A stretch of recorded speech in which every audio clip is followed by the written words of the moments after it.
Good afternoon, Gil and Ilona. This is David Barlag here in New Haven, Indiana. We're about to start our walkthrough of 902 Houston Drive. I'm out here in the street, which I thought would be an appropriate place to start so we can get a full scope of what the house and the neighborhood and the street and everything looks like. So here we go.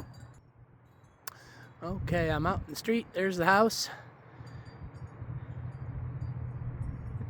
This would have been kind of a neighborhood full of starter homes when it was built in the late 50s.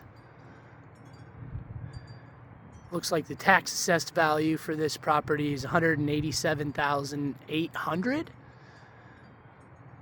And there is a lot to unpack here, so we'll just get started with the trees. I'll give you a full 360 out here.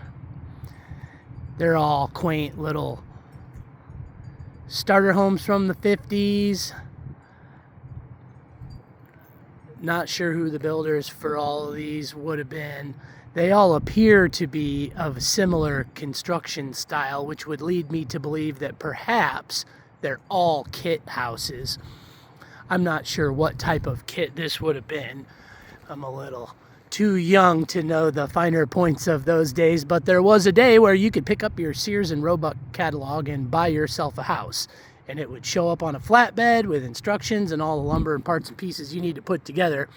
And this house has all the trappings of a house that was manufactured, sold, and purchased in that channel. And I'll explain more when we get inside, you can see. So talking about trees, I'm not an arborist, although I have become a bit of a novice in that department in the last couple of years, out of necessity. So these trees up front, I think they're all live. You got nice buds on all of them, although there's no evidence of any recent tree work. There's no evidence of any work being done around here lately, to be honest, but the trees are no exception. There's widowmakers hanging up in there. I won't bother to point out. As we mentioned before arriving, there's a question as to whether or not that tree is too close to the house and does it need to go. So I'm sure being approximately 10 or 12 foot away over time, people are like, yeah, we'll put it off and we'll put it off, we'll put it off. And you can keep putting it off, but you can see it's already disrupted that sidewalk and elevated the outside of the pavement there. It's headed toward the foundation. So I would think that if you're going to buy this place, you might as well plan on all of it. So there's a pretty big tree that needs to go, and there's one adjacent to it that wasn't as obvious from the listing photograph that's on your property, probably right on the line, and it's equally as massive. Again, I believe they're both alive, but I think those trees need to go. And once we get to the backyard, the list of tree work projects goes on. So you got another one back there that I'll kind of show you from here. That one looks to be alive, but again, riddled with widowmakers, and there's a big pile of brush out back that reflects where they have neglected to burn or destroy anything that eventually did fall out of the tree that they recovered from the yard and piled up there. So they meant it when they said as is with this one. I mentioned to the listing agent that there's an overwhelming amount of personal property, which you're going to see here, and they had mentioned that they hoped to leave it all except for the camper in the backyard. So we can talk about that as we encounter it, but try to keep things moving here because I think you're going to see quickly this is a long shot. He wasn't joking when he said it needed a roof, so we can kind of just put that on the list immediately. Here's the outside of the slab for the addition, and in conjunction with your questions about how this addition sort of ties into the house, if it appears that there's drops and slopes, and this part actually appears to have been done quite well. I'm really happy with the transition on the inside of the house. This part of the structure is probably the sturdiest, just based on components, so I'm okay with all that. Those floors seem nice and level. You'll see when we get in the living room that if you were to try to access right up against the window where you would be most likely to find any kind of tree root movement in the floor, they've got all kinds of crap piled up that I can't get past. So I maneuvered over there as well as I could, and it doesn't appear that it's disrupted anything with regard to the foundation yet.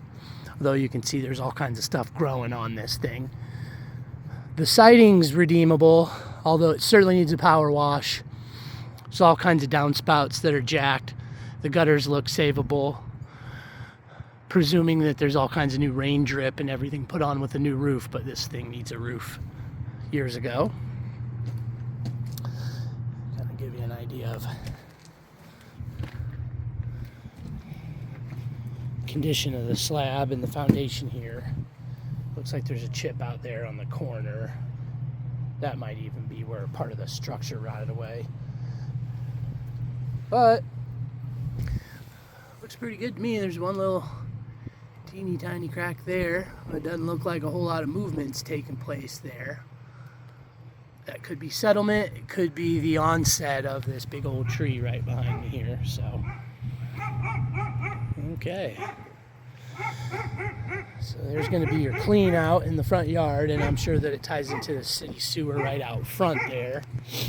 Worth noting that that's pretty well destroyed. It looks like somebody had to break into the house through the double hung window, so at least that particular exterior portion of the window is destroyed pretty good. This place is a flop house, you guys. All right. So you come inside and you'll see all the vinyl flooring, this plank flooring, click pop stuff, cheap. It's all pretty much destroyed. So this place is definitely, in my opinion, gut to the studs, almost all the way around. The odor of cigarettes is not as bad as I expected based on what Ray had told me. But yeah, to answer your question, I suspect that those ducts haven't been cleaned in years. And if people were in here chain smoking, then that whole system's going to be good for a professional cleaning. No, it's not the best perspective, but for sake of brevity, I'm going to try to keep things moving here because there's just so much bad to point out, unfortunately. So you're going to have original windows to the house, the old wooden frame, double hung windows up front. This is a drop ceiling, suspended ceiling. Those tiles are still available, and they don't appear to be in too bad a shape. But this whole place needs gutted.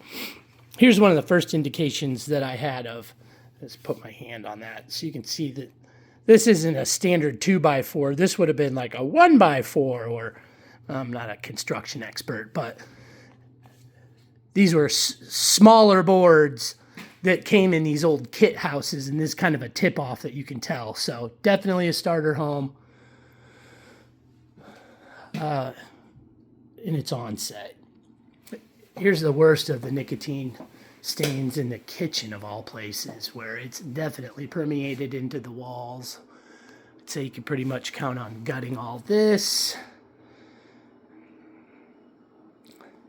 Kind of a roomy kitchen, although not the best layout for functionality and use of space. You can see they've got this kind of awkward table combination thing set up here.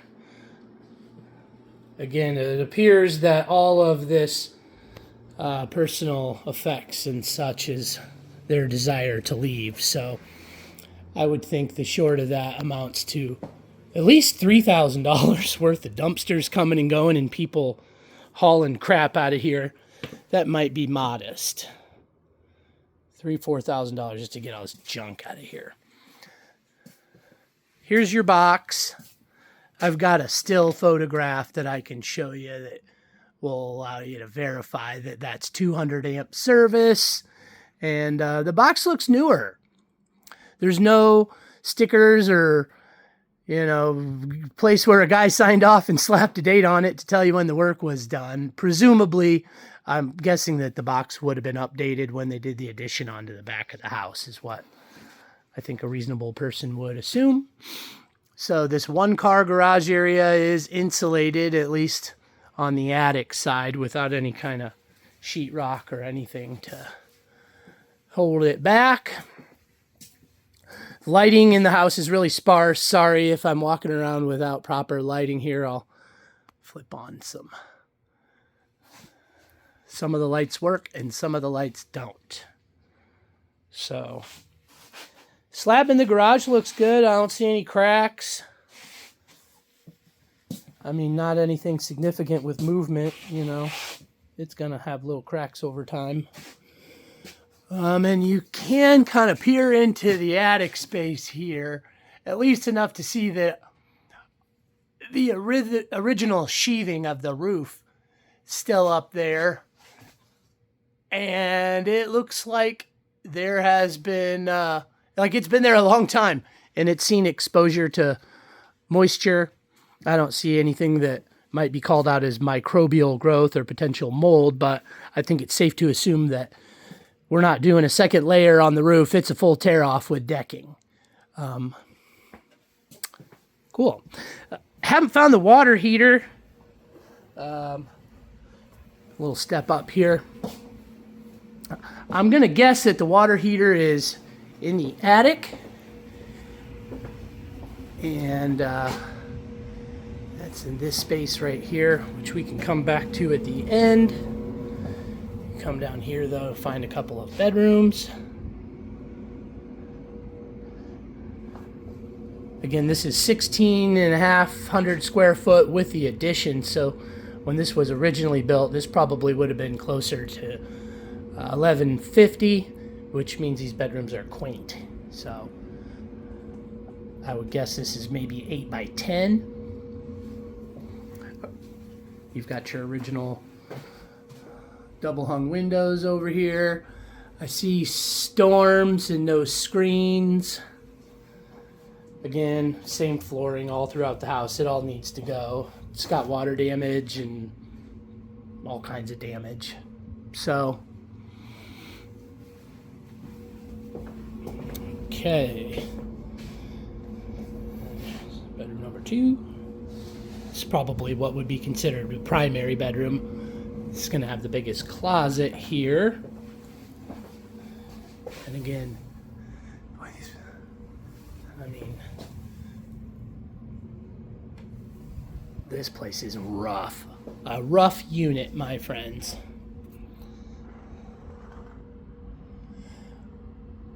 Originally, this house would have been built all electric, probably with radiant ceiling heat that would have been electric, obviously, right? So at some point, somebody came in and got in the attic and ran ductwork, which would ultimately allow you to add central air conditioning to the home. And here's a space where the furnace is. I don't see why there wouldn't be room in here, but you would have to reinvent all this and create a new plenum and add the condenser and, you know, do all the HVAC stuff, which I'm sure somebody might say, well, you might as well place a furnace while you're at it. There's no age or date or... Oh, wait. Oh, cool. I didn't see this first go. Okay, so looks like this got put in about 10 years ago. And like everything else, I'm guessing it has not been properly cleaned and maintained, which means that you probably expect to have at best 5 years left on that. Let's see. Bedroom 1, 2. Oh, okay. Bedroom 3 they were using as this pantry here. And here's another fine example of how thin the walls are here. So, ceiling fan in this room. I mean, really, everything's got to go. Flooring, trim, doors, paint, drywall, full kitchen, full bath. Somebody redid this bathroom at one point. You might be able to salvage this shiplap vibe they threw in here. But pretty kind of yucky otherwise. Goodbye. Oh. Okay. wasn't able to figure out how to turn these lights on. Tried all the switches and pulled all the levers, so we'll have to kind of wing it. Looks like my camera's doing an okay job of compensating. So, nice size addition.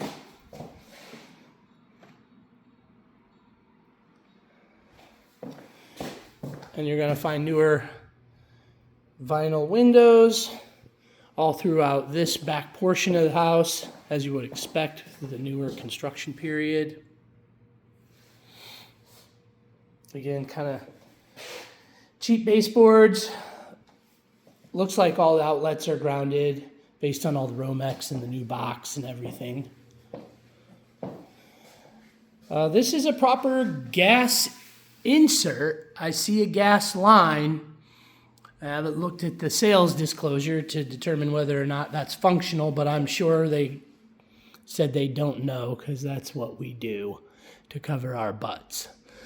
The crown molding in here is terrible.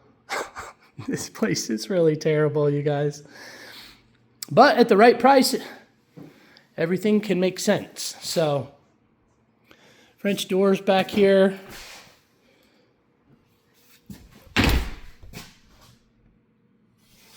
It's hard telling. I think they're just dirty. I think the seals in those are going to be okay.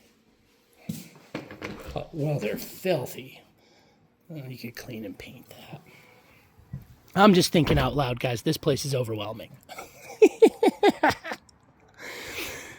All right, so we've got this kind of Sanford and Son backyard thing going on, which they apparently would like to leave. You've got this structure here, which... Is this real wood? It is real wood. Okay. So that might be salvageable. A little pergola. The deck is older.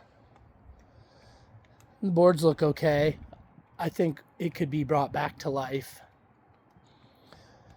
Although a home inspector would have some issues potentially. I guess that's one step. You get two steps. They want a handrail and they want guardrails. You do kind of have different levels here. This sinks down a bit. You got this junk.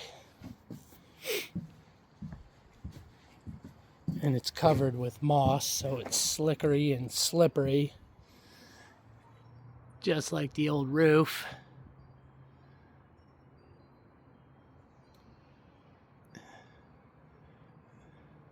Didn't see any evidence of any leaks or anything going on in the house. There's plenty of evidence of damage to the roof that's been repaired and probably not done correctly on that first side of the home that we started on. You can really see. So here's a full scope of the backyard. We'll make a quick tour. Junk, junk, and junk. This they're allegedly getting out of here. It's probably the only thing of value. At least you could get $600 back if they left that. So, I'm pretty sure, as an amateur arborist, that this is a dead tree. I don't see any buds or anything healthy or happy happening on that tree, and there is a fine collection of widowmakers caught up in the boughs there that clearly toppled off the top. Looks like there's another tree behind it, which I bet that one's dead too. So, I mean,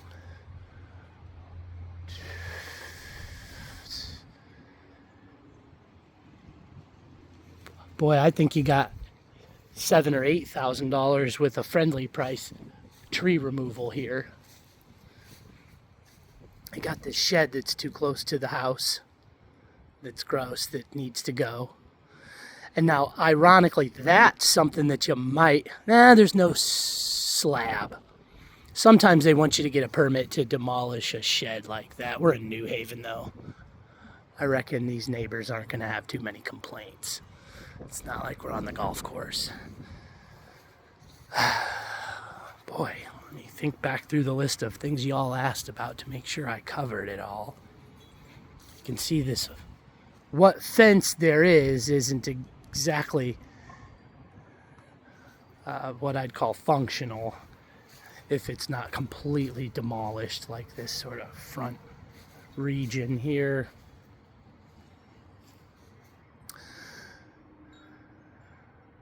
Is that a hot tub plug? Looks like they've got some extra power run over here. Oh boy. There's your meter. Okay. I'll walk around the front so you can get one more peek.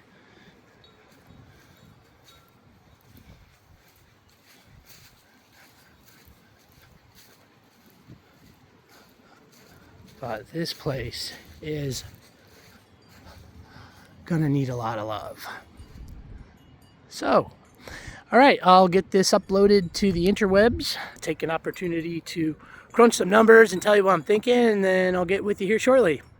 All right, friends, talk to you soon.